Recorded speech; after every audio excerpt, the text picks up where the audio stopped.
परात् परं परब्रह्म पूर्णब्रह्म सनातनं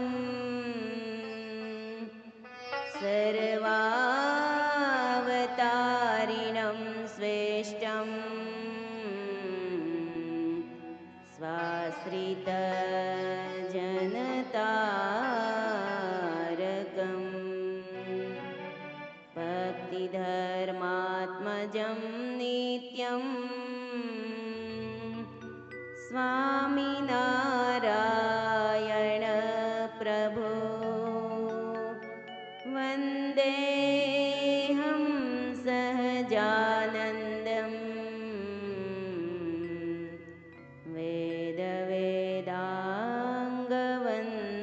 वेदवेदाङ्गवन्दितं श्रूयतां देवदेवेश स्वामिनारायण प्रभो त्वदीयेनावदानेन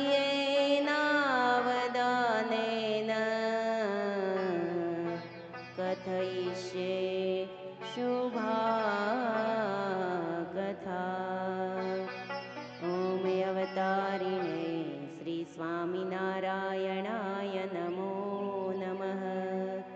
श्री हरे कृष्णाय घनश्यामाय श्री सहजानंद स्वामिने नमो नमः।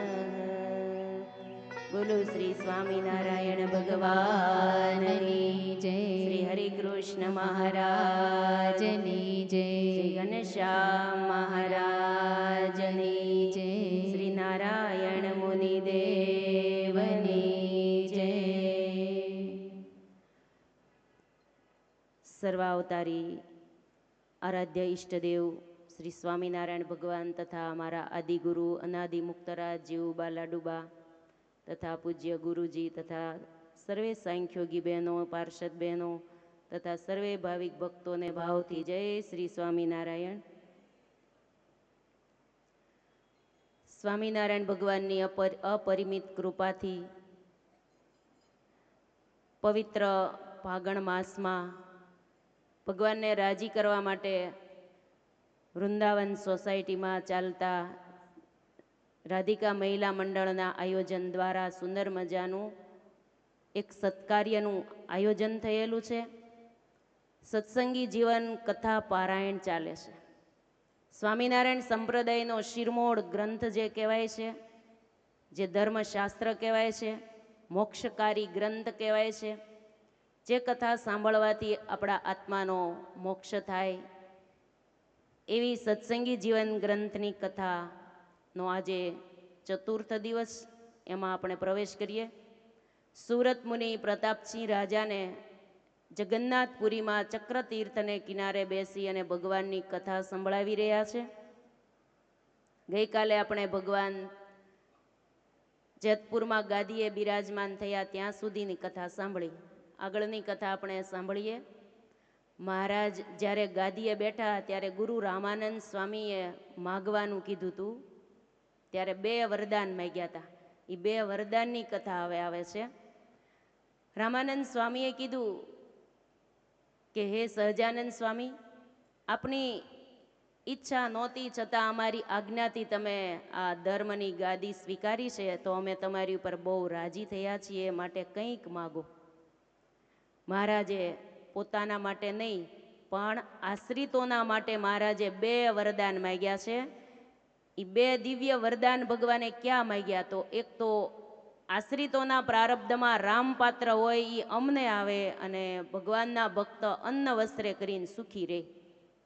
અને બીજું વરદાન એ અંતકાળે કરોડો વીછીની વેદના થાય છે, અંતકાળે જીવાત્માને આ શરીરમાંથી નીકળવાનું થાય ત્યારે તો ભગવાનના ભક્તને કાંઈ પણ વેદના ન થાય ને માખણમાંથી વાળ ખેંચે એમ ભગવાન ધામમાં તેડી જાય એવી મહારાજે પોતે રામાનંદ સ્વામી પાસે માગણી કરી છે. સ્વયં ભગવાન હોવા છતાં ગુરુને ભગવાને આગળ રાખ્યા છે.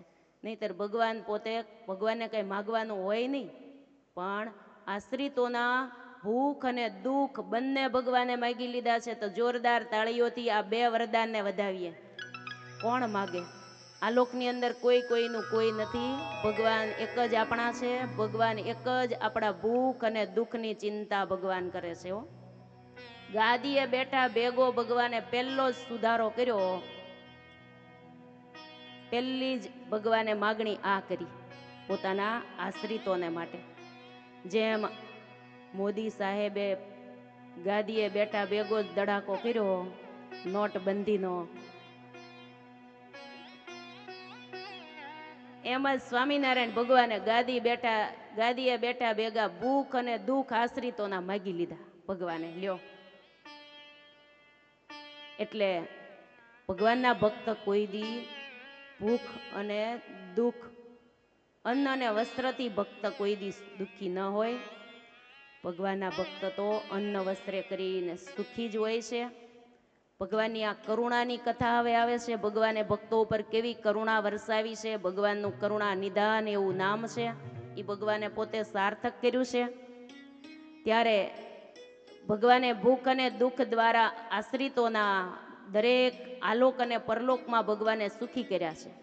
આલોકની અંદર ભગવાને અન્ન વસ્ત્રે સુખી કર્યા અને અંતકાળે તેડવા આવવાનું ભગવાન ભૂલ્યા નથી. પોતાનું વિમાન પોતે જ પાયલોટ અને પોતે જ તેડવા માટે આવે એવા સ્વામિનારાયણ ભગવાન અનેક આત્માઓને પોતાના આશ્રિતોને તેડવા માટે આવતા.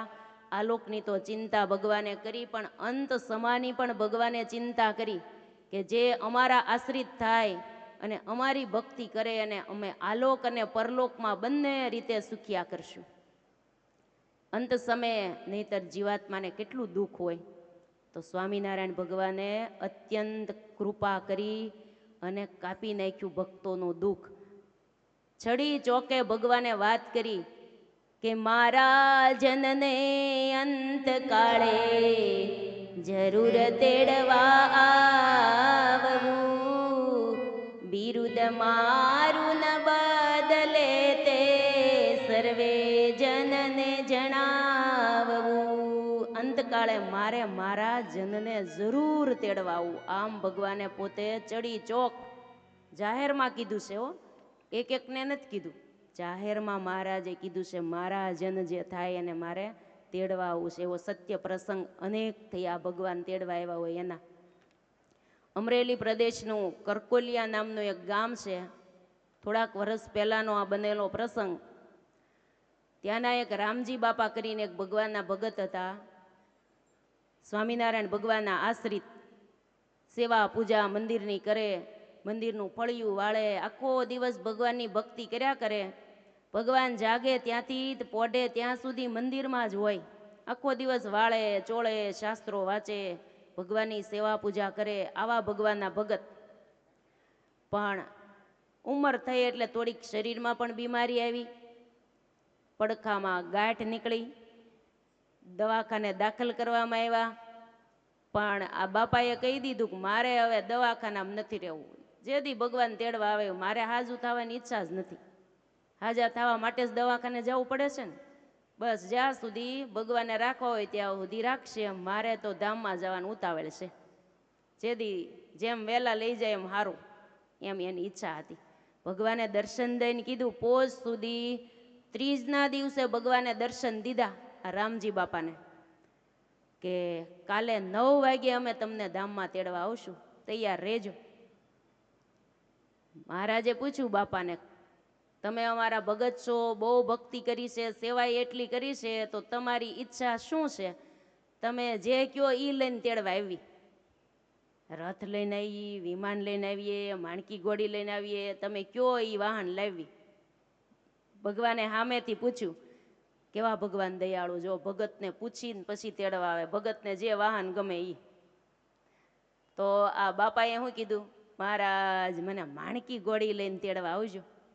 સરસ શણગારીને હોય એમ નામ નહીં, સરસ મજાની શણગારીને તેડવા આવજો. બધાને પાછા દર્શન દેજો, ગામના બધાને દર્શન થાય, સગા સંબંધીને એ રીતે તેડી જાજો. નહીતર બધાને એમ થશે કે ધામમાં ગયા હશે કે નહીં, હવને પ્રતીતિ થઈ જાય. એટલે મહારાજને આમ કહી દીધું. પછી મહારાજ તો માણકી ઘોડી લઈને તેડવા આવ્યા.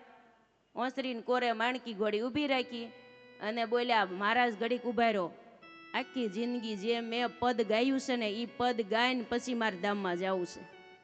માણકીએ હે ચડ્યા રે મોહન વન માળી, શોભે રૂડી કરમાં લગામ રૂપાળી. માણકીએ ચડ્યા રે મોહન વન માળી. ભગવાનને ઊભા રાખીને ગાવા માંડ્યા. હો, ધામમાં જઈ કોઈ દી ગાય? એની પરિસ્થિતિ ગાય એવી હોય?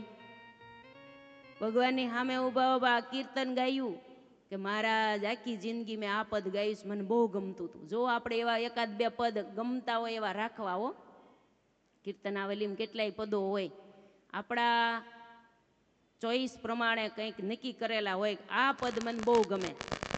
એ જ્યારે ત્યારે આપણે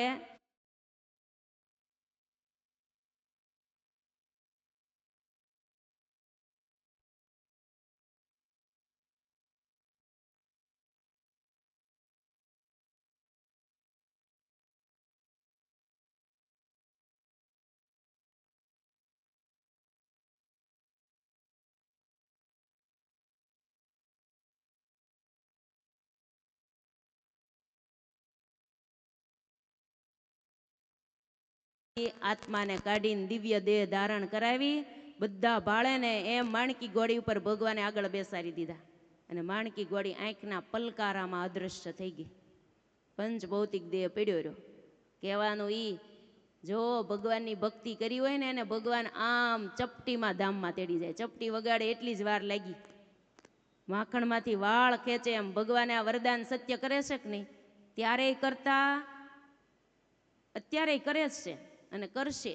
સાચાને સોંઘા ઘણા નથી મોંઘા થયા મહારાજ, ખોટાને ન મળે ખોળતા તે દિન કેવળી આજ. હાચે ભાવે જે ભક્તિ કરે છે એના માટે ભગવાન હાચા જ છે. આ રીતે ભગવાન અંતકાળે તેડવા આવે છે. આલોકની ભગવાન ચિંતા કરે છે ભક્તની, અને પરલોકમાં પણ ભગવાન ભગતની ચિંતા કરે. આલોકમાં સુખિયા કરે, અન્ન વસ્ત્રે સુખી કરે, દેહમાં પણ કંઈ પણ રોગ આવ્યો હોય તો એ ભગવાન મટાડવા માટે આવે. બધી રીતે ભગવાન ધ્યાન રાખે. એટલે ભગવાનની ભક્તિ કરવામાં માલ છે. ગાજણા કરીને ગામ છે ને, ત્યાંના મેરામણ ભગત હતા. મહારાજે એને એક મૂર્તિ પૂજવા માટે આપેલી. મેરામણ ભગતને કીધું, આ મૂર્તિ તમે સિંહાસનમાં પધરાવી દરરોજ સેવા પૂજા કરજો. એમાં ઉનાળાનો સમય, પહેલાના સમયમાં બધા ફળિયામાં ખાટલા ઢાળીને સૂઈ જતા, એટલે ફળિયામાં બધા સૂતા હતા. એમાં બહેનો બધા ઘરમાં સૂતા હતા. અને અચાનક ક્યાંકથી અડધી રાતે ક્યાંકથી તીખારો ઉડીને આવ્યો, ઘરમાં આગ લાગી ઓચિંતાની. ભગત તો સૂતા છે, એને કંઈ ખબર નથી. આગ લાગી પણ ઘર સળગવા માંડ્યું. ભગત જ્યારે એ તો ભગવાનના વિશ્વાસરૂપી ઓશિકે આરામ કરતા હતા, પણ ભગવાનને ચિંતા હોય. ભગવાન એકદમ જગાડવા માટે આવ્યા કે ભગત જાગો જાગો, આગ લાગી છે. ભગવાન પહેલાં ઓલવાવી ન દે, પણ ભગતને વિશ્વાસ આવે ને એટલે મહારાજે જગાડ્યા ખરા. પણ ભગત કે મહારાજ મારાથી ઓલવાય એમ નથી. પછી મહારાજે આમ કરુણા દ્રષ્ટિ ખાલી કરીને નજર ફેરવીને ત્યાં તો આગ ઓલવાઈ ગઈ. ભગવાને ભગતને આખા પરિવારને બચાવી લીધા. આવી સ્વામિનારાયણ ભગવાને આલોકમાંય રક્ષાઓ કરી છે, અંતકાળે તેડવા પણ આવ્યા છે. આમ સ્વામિનારાયણ ભગવાને વરદાન જે બે આપ્યા છે ને, એ આલોક અને પરલોક બે માટેના છે. આલોકની રક્ષા અને અંતકાળે આત્માને તેડવા આવવું. ભગવાનના થઈ જવા માલ છે. આપણે કોકના થયા હોય ને આ લોકમાં તો કોક આપણું ધ્યાન રાખે. કોઈના ન થયા હોય તો આ દેહનું કોઈ ધ્યાન ન રાખે. તો આત્મા તો પરમાત્માનો છે. એટલે ભગવાનનો આ આત્મા છે, એટલે આત્માને પરમાત્માની સાથે સંબંધથી બાંધી દેવો. એટલે ભગવાન બધી ચિંતા આપણી રાખે. એટલે આ રીતે મહારાજે રામાનંદ સ્વામી પાસે આ બે વરદાન માંગ્યા. ત્યાર પછી તો મહારાજ ગુરુ રામાનંદ સ્વામી પાસે સોરઠ સાથે સોરઠમાં બહુ વિચરણ કર્યું.